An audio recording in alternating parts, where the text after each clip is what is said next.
Picking up from my earlier video, I'm going on from 2009, where I was already in trouble, but I survived at that time. From the emails, I can tell you that this person, Nils Christian Lundberg Jensen, he wrote some emails afterwards. I've got hold of these, and in one of those, he talks to a superior and explains how much this really bothers him that he couldn't get me. And he's also, they're actually discussing him going on a stress treatment and talking to a psychologist. So that's pretty bad how he feels about me. He's really, really gunning for me also, because he says in a lot of emails that he cannot understand, he cannot get the hang of it, that I'm surviving and I'm allowed to do railroad. That's his big problem, and he's very concerned about that.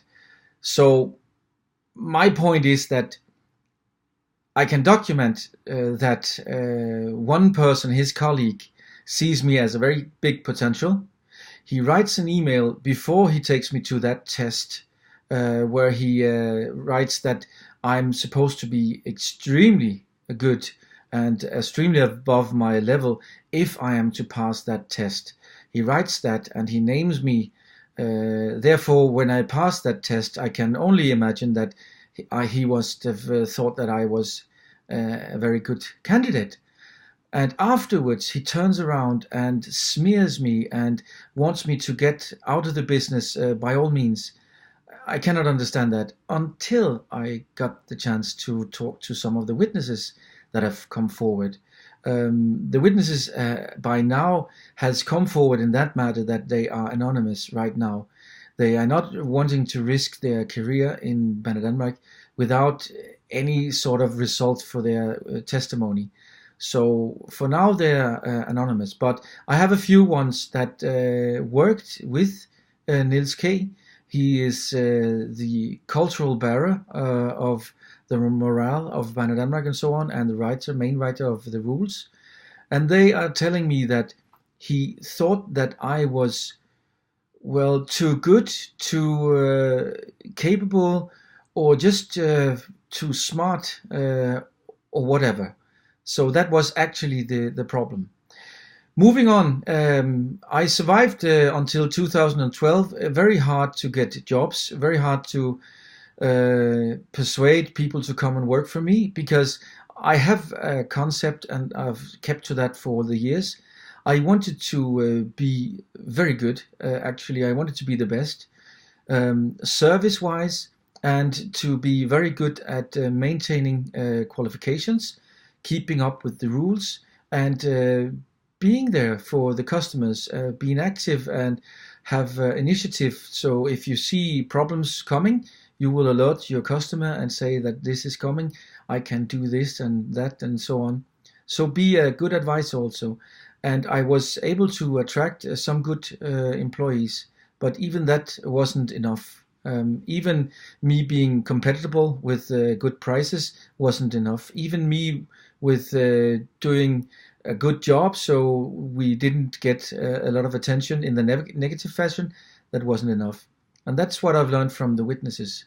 So that resulted in when I myself took the education of locomotive driver in 2013, they tried to get it away from me right away.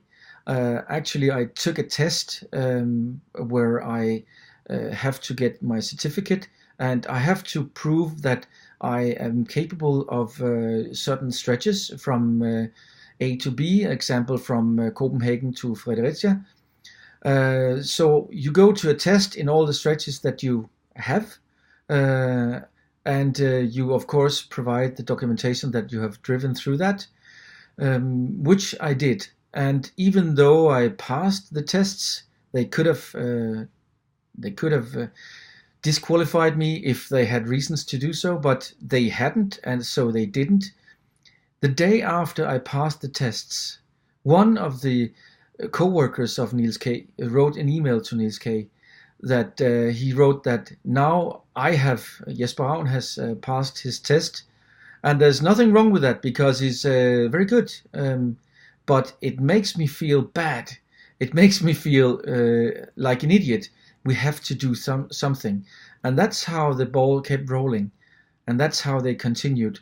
It ultimately continued to the point where a director in Banedanmark wrote an email where he blacklisted me, and I got that email. I will show you to that email. And it also came to the point where illegally Banedanmark disqualified 10 of our certificates because I had, at that time in 2014, employed 10 locomotive drivers.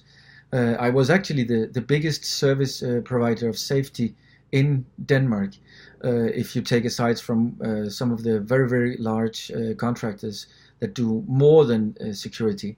But they ruined it. They ruined it definitely.